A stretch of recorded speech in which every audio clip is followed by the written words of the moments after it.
अंत में कपिल भगवान ने प्रश्न किया, मां आपके सारे प्रश्नों के मैंने उत्तर दिए, अब आप मुझे बताइए मेरे समस्त उत्तरों से आपने क्या पाया, सारी वार्तालाप का सार क्या है। तब देवहूति माता कहती हैं कि अहो वत स्वपचो तो गरीयान यज्जिह्व अग्रे वर्तते नाम तुभ्यम ते पुस्तपस्ते जुहुवुष्वश्निरार्या ब्रह्मानुचूर्णाम गृणन्ति एते। देवहूति माता कहती हैं कि भगवान यदि कोई स्वपच व्यक्ति हो, स्वपच मतलब मांस खाने वाला, कोई स्वपच व्यक्ति हो, कितना भी पापी कितना भी घनघोर दुष्कर्म करने वाला व्यक्ति हो, उसने आधे से ज्यादा जीवन भी यदि दुष्कर्म करके व्यतीत कर दिया हो, परंतु चेतना आने पर वो तुरंत सारे दुष्कर्मों का त्याग करके आपके नाम का आश्रय ले ले, तो चंद बचे हुए जीवन में भी आपके नाम के आश्रय से वो आपकी प्राप्ति कर लेगा। ये मैंने पाया है। समझ में आई बात? नहीं आई। किसी व्यक्ति ने अपना पूरा जीवन व्यभिचार में निकाल दिया, किसी व्यक्ति ने पूरा जीवन मांस भक्षण मदिरा सेवन आदि आदि दूषित कामों में निकाल दिया, लेकिन एक दिन उसको चेतना आ गई और उसने सब त्याग करके ठाकुर जी के नाम का आश्रय ले लिया, तो बचे हुए शेष जीवन में यदि वो नाम का परिपूर्ण आश्रय ले लेगा तो पूर्व के किए गए पापों को नष्ट करके वो नाम उस व्यक्ति को भगवत धाम की प्राप्ति करा देगा। ये आपके नाम की सामर्थ्य है भगवान। एक बहुत सुंदर भाव है। नाम का आश्रय लेने वाले सब निकल गए। कोई पीवे संत सुजान नाम रस मीठा रे। बहुत सुंदर भाव, सब लोग गाओ। कोई पीवे, एफ लो।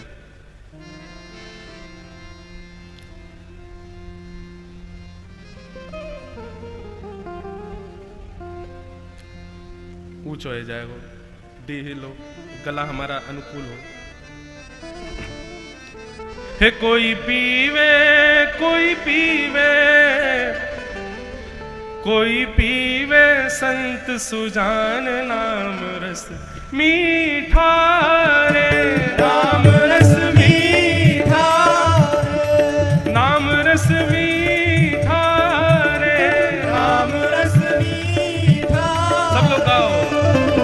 कोई पीवे हो, कोई पीवे, कोई पीवे, कोई पीवे, कोई पीवे, कोई पीवे, कोई पीवे, कोई पीवे, कोई पीवे संत सुजान नाम रस मीठा रे, नाम रस मीठा रे, नाम रस मीठा रे, नाम रस मीठा रे। करताल बजा के गाओ। कोई पीवे, कोई पीवे, कोई पीवे, कोई पीवे, कोई पीवे, हाँ कोई पीवे, कोई पीवे, कोई पीवे, कोई पीवे संत सुजान नाम रस मीठा रे, नाम रस मीठा रे, नाम रस मीठा रे, नाम रस मीठा रे। किसने पिया? राजवंश की रानी पी गई, राजवंश की रानी पी गई। ओ एक बूंद इस रस का भैया रे, एक बूंद इस रस का भैया रे, एक बूंद इस रस का भैया रे, एक बूंद इस रस का। हे आधी रात महल तल चल दी, आधी रात महल तज चल दी, आधी रात महल तज चल दी, आधी रात महल तज चल दी। ओ रहा न मन वापस का भैया रे, रहा न मन वापस का भैया रे, रहा न मन वापस का भैया रे, रहा न मन वापस का। ओ गिरधर की दीवानी मीरा, गिरधर की दीवानी मीरा, हाँ गिरधर की दीवानी मीरा, गिरधर की दीवानी मीरा। ओ ध्यान छूटा यश का भैया रे, ध्यान छूटा यश का भैया रे, ध्यान छूटा यश का भैया रे, ध्यान छूटा यश का। ओ वन वन डोले श्याम दीवान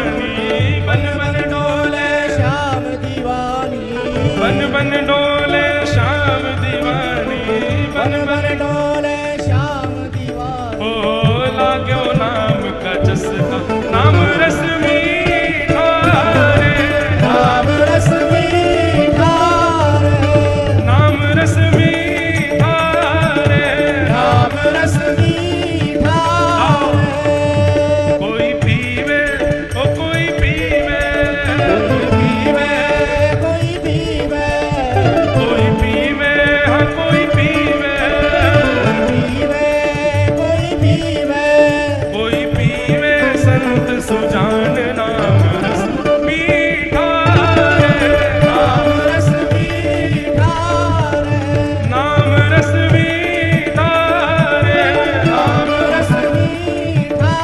बोल राधा रमण लाल की।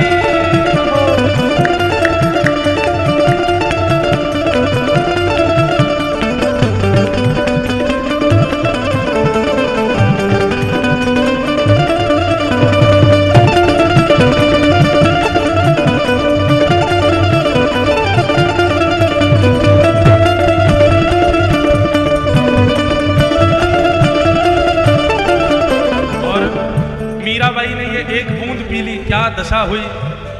और किस किस ने ये रस पिया है? नाम का रस। ओ नामदेव रस पिया रे अनुपम, नामदेव रस पिया रे अनुपम। हे सफल बनाई काया भैया रे, सफल बनाई काया भैया रे।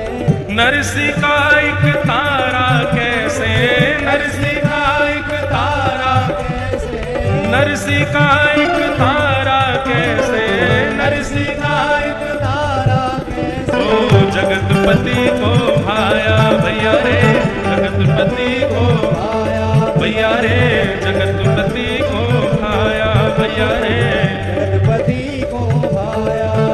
ओ तुलसी सूर फिरे मधुमाते, तुलसी सूर फिरे मधुमाते, तुलसी सूर फिरे मधुमाते, तुलसी सूर फिरे पाठ की बोले, हे नस नस पाठ की बोले भैया रे, नस पाठ की बोले।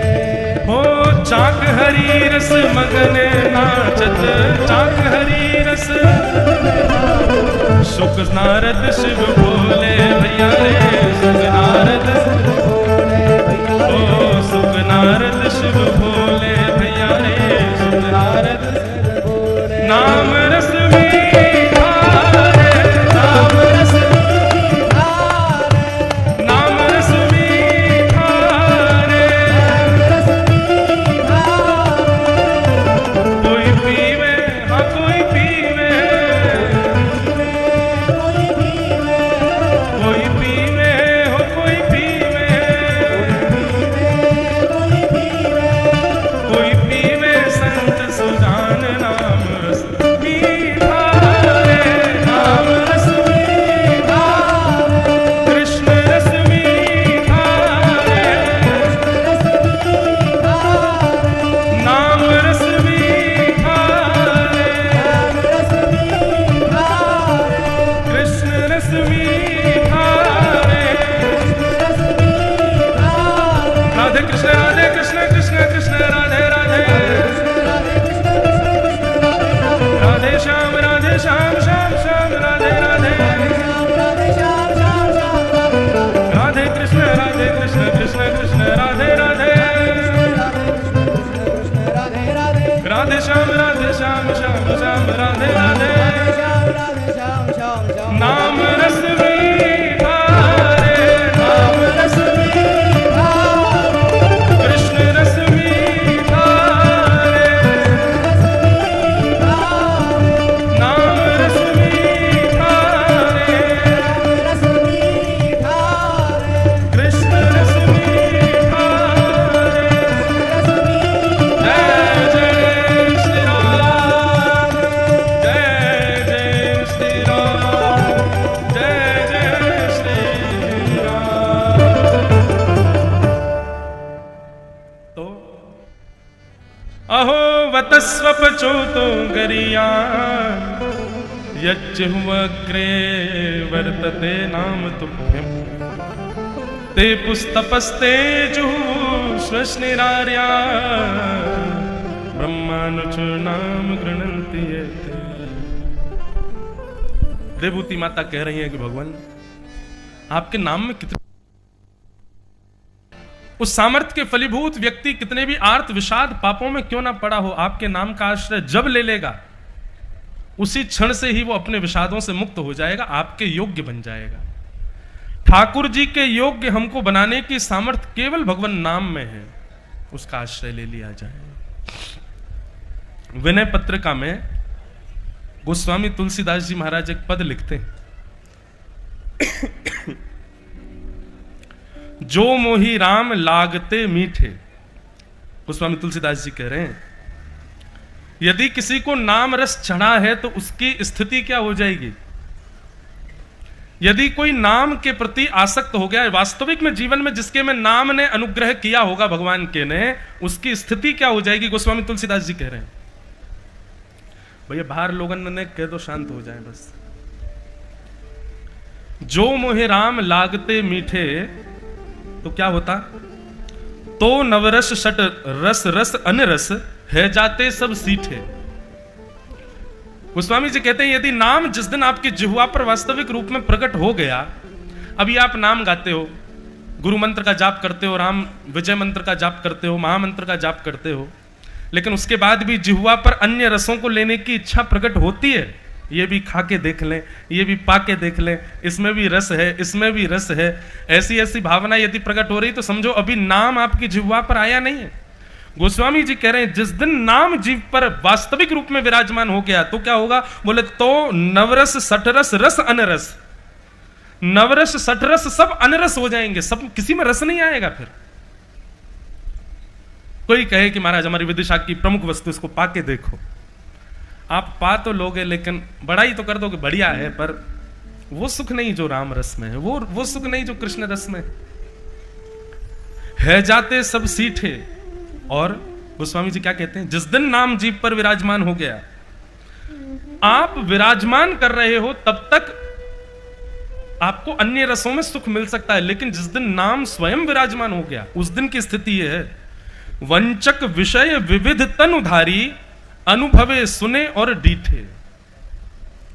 विषय और वस्तुओं की वार्ताएं सुनने में, आज गीता में भगवान कहते हैं,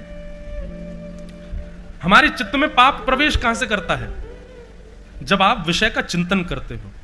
लेकिन नाम यदि आपकी जीभ पर विराजमान हो जाएगा तो विषय सामने वाला बोलेगा, लेकिन उसका चिंतन आपके अंदर नहीं आ सकता। कोई कितना भी भद्दा प्रदर्शन आपके सामने मुख से कर दे, लेकिन आपके चित्त में वो छवि नहीं बना सकता। अभी क्या होता है, विषय का भाव सुनते ही तुरंत चित्र दूषित हमारे चित्त में आ जाता है। गोस्वामी जी कहते हैं, जिस दिन नाम जीभ पर विराज जाएगा, कोई कितना भी विषय सुनाता रहे, आपके मन में वो प्रकट नहीं हो सकता।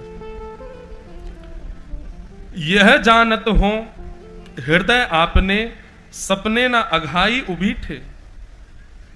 जिस दिन नाम जिह्वा पर विराजमान हो जाएगा, हृदय में विषय आना तो बहुत दूर की बात, स्वप्न में भी विषय का चिंतन नहीं होगा। यदि अभी आप नाम का आश्रय लेके बैठे हैं, स्वप्न में, हृदय में, आदि आदि भावों में विषय चिंतन हो रहा है, तो नाम अभी विराजमान नहीं हुआ। तुलसीदास प्रभु सो एक ही बल, वचन कहत अति डीठे। नाम की लाज राम करुणा कर, कहीं न दिए कर चीठे। जो मोहि राम लागते मीठे। विनय पत्रिका में गोस्वामी जी कह रहे हैं, आपने नाम विराजमान कर लिया, ये एक विषय है, नाम स्वयं विराजमान हो गया, ये दूसरा विषय है। हमने 10 अपराध के लिए एक दिन कहा था कि 10 अपराध बताएंगे जो नहीं करने हैं एक वैष्णव को। 10 अपराध कौन कौन से लिख के लाए हैं, ध्यान से सुनिएगा। आप तिलक लगाते हैं, सेवा करते हैं, परंतु इन 10 में से कोई भी अपराध आपसे बनता है तो कहीं ना कहीं आप भगवत प्राप्ति से वंचित रह जाओगे। सबसे पहला,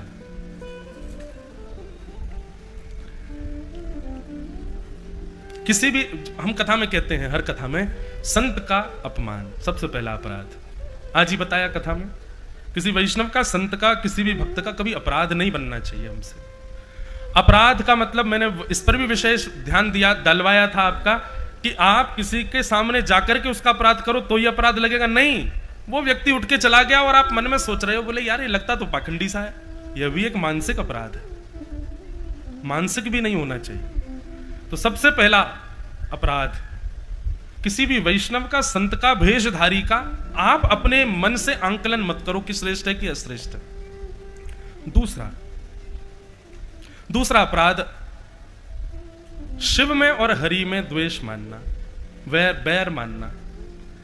हरि अलग हैं, राम अलग हैं, कृष्ण अलग हैं और शिव अलग है, नहीं। ये बात निश्चित याद रख लीजिएगा कि आप राम भक्त हैं, कृष्ण भक्त हैं, और उस भक्ति में अगर आप पुष्ट होना चाहते हो तो आपको शिव की आराधना करनी पड़ेगी। शिव आराधन से ही वो पुष्टता प्राप्त होगी। तीसरा अपराध, गुरु की आज्ञा की अवहेलना।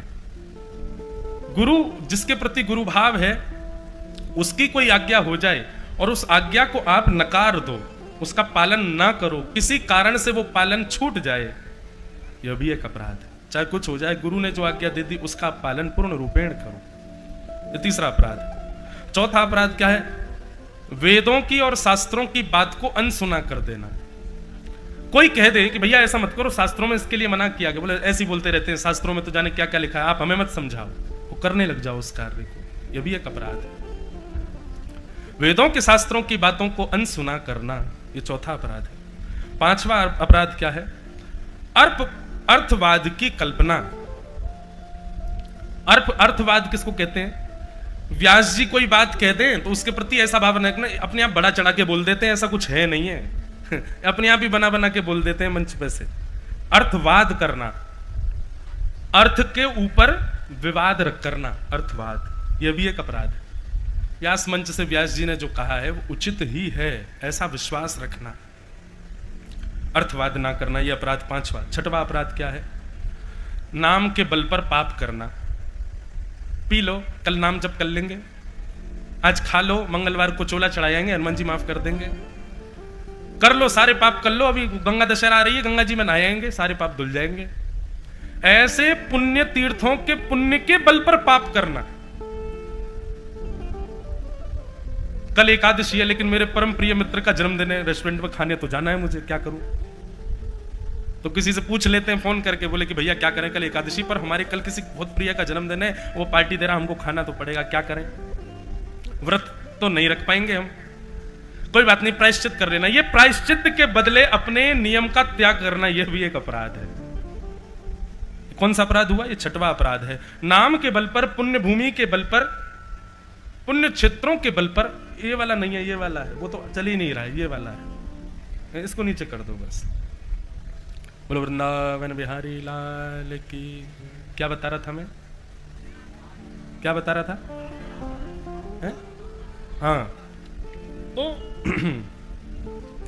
नाम के बल पर पाप करना या पुण्य भूमि के बल पर पाप कर लेना कि ठीक है प्रायश्चित तो कर ही लेंगे, इसका अभी कर देते हैं, क्या दिक्कत है? देखो इसमें भी दो बातें, गलती से हो जाए उसके बाद के लिए प्रायश्चित होता है, गलती से हो गया उसके बाद के लिए नियम कानून होते हैं, पर यह सोच करके कि नियम है तो सही है, उससे हम निवृत्त हो जाएंगे, अभी कर देते हैं, ये अपराध है। समझ में आई बात? अभी हमसे कोई अपराध बन गया, अब हमको बाद में पता चला अरे यार ये तो अपराध है, उसके लिए फिर प्रायश्चित कर सकते हो, लेकिन जानबूझ करके कि कर देते हैं फिर प्रायश्चित कर लेंगे, ये अपराध है, उसका कोई प्रायश्चित नहीं होता। नाम के बल पर, पुण्य के बल पर पाप करना, ये छठवां अपराध। सातवां अपराध क्या है? भगवत कथा का और भगवत सेवा का अन्य साधनों से तुलना करना। मतलब बहुत सावधानी से सुनिएगा,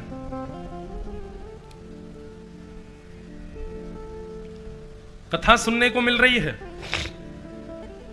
लेकिन इतने में ही आकर के आपको कोई प्रलोभन दे दे दूसरे किसी अनुष्ठान के लिए, क्या कर रहे हो? बोले विदिशा में कथा सुनने। अरे अरे क्या तुम भी यार कथा वथा मत सुनो, यहाँ पे एक यज्ञ चल रहा है, एक अनुष्ठान चल रहा है, उसमें आ जाओ, उसमें ज्यादा पुण्य मिलेगा। इस प्रकार पुण्य के आकलन पर अनुष्ठानों को ऊंचा नीचा करना, यह भी एक अपराध है। वो पुण्य ज्यादा बड़ा है, वो कार्य ज्यादा बड़ा है, वो हमको करना है, ऐसा नहीं। और देखो बंधुओं, सारे अनुष्ठान अपनी जगह श्रेष्ठ हैं, पर यदि कथा एक जगह है, कथा के बदले आप अन्य किसी को भी इसकी तुलना में नहीं लाएंगे, नहीं तो यह अपराध बनेगा। और यह बात हम नहीं कह रहे हैं, स्वयं हनुमान जी महाराज कहां तक कहें, हनुमान जी कथा में बैठे हों और उस समय राम जी भी आकर के हनुमान जी से कहें हनुमान जी जरा सुनना, बहुत जरूरी काम है। तो हनुमान जी कहते हैं 2 घंटा रुक जाओ, भी कथा सुन लें, फिर मिलेंगे आपसे, पहले कथा पूरी कर लें हम अपनी। कथा, ये बात हम कथाकार हैं इसलिए कथा की प्रधानता बता रहे हैं, ऐसा मत सोचिएगा। हर जगह हमको सिक्योरिटी करते हुए चलना पड़ता है। स्वयं श्रीमद् भागवत में महात्म में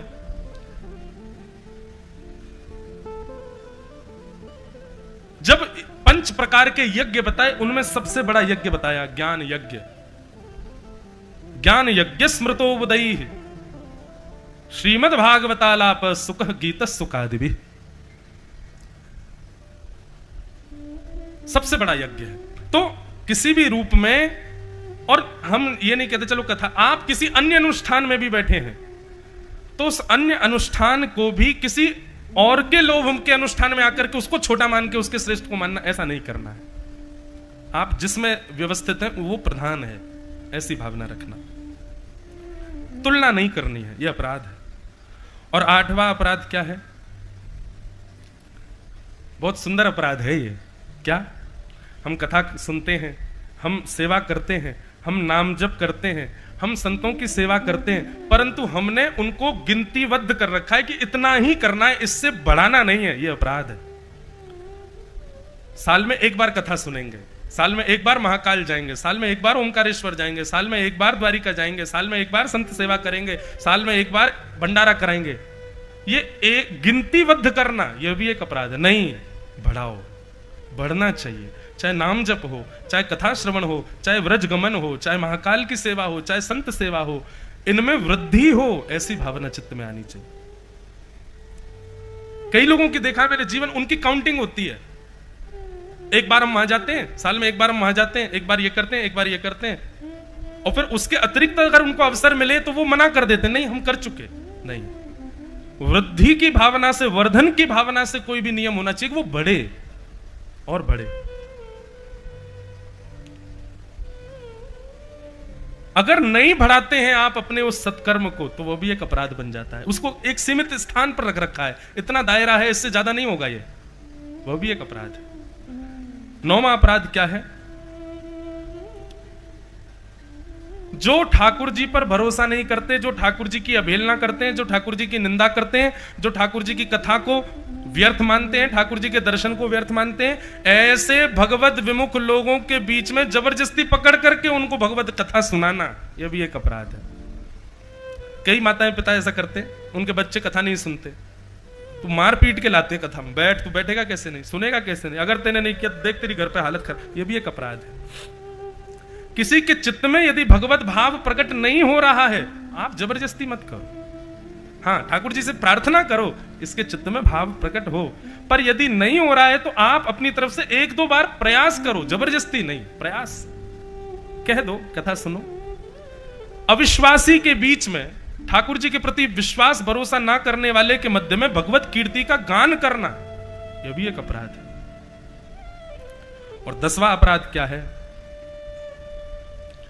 कथा सुनने से, नाम जप करने से, सेवा करने से, तीर्थ यात्राएं करने से, आदि आदि संतों की सेवा आदि करने से अपने मन पर, अपने दोषों पर कोई फर्क ना पड़ना, यह भी एक अपराध है।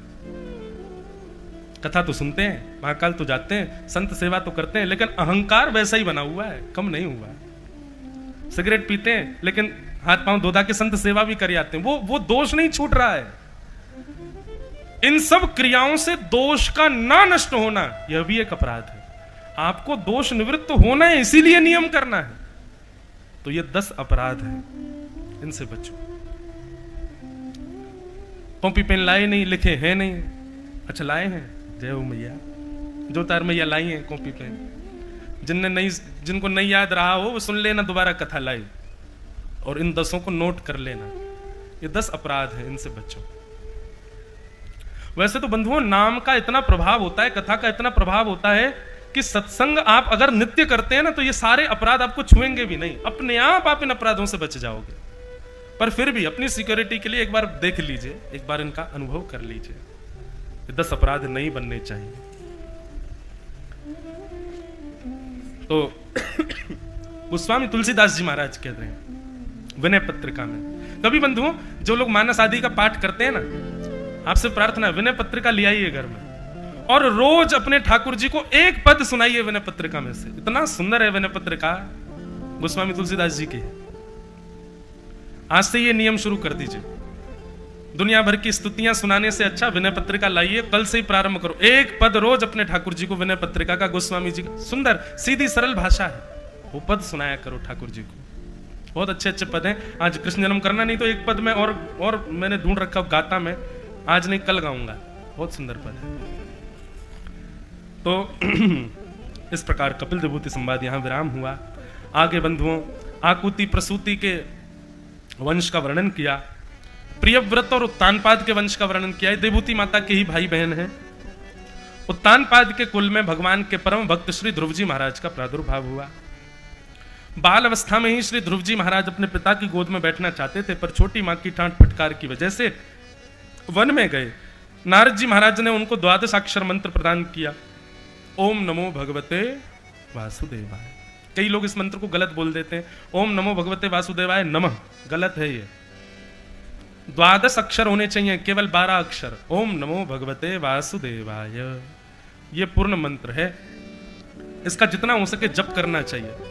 अब एक बंधुओं कई जगह विषय आ जाता है कि क्या जप उच्चारण नहीं करना चाहिए, गोपनीय करना चाहिए। देखो सदैव एक बात याद रखो, मंत्रों को जितना हो सके गोपनीय जपो, भगवान का नाम जितना हो सके उसका उच्चारण करो। जैसे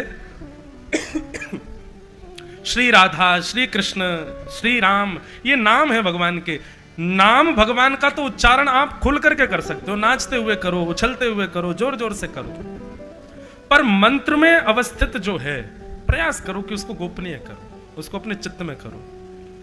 नाम उच्चारण समाज से करवाने के लिए होता है, वातावरण शुद्धि के लिए होता है, और मंत्र उच्चारण अंतरंग पवित्रता के लिए होता है। इसलिए गायत्री मंत्र हो गया, आदि आदि मंत्र हो गए, कोई इनमें अपराध नहीं, जोर से बोल दो, पर शास्त्र आज्ञा है कि इनको मानसिक भाव से ही करो, अंतरंग ही करो।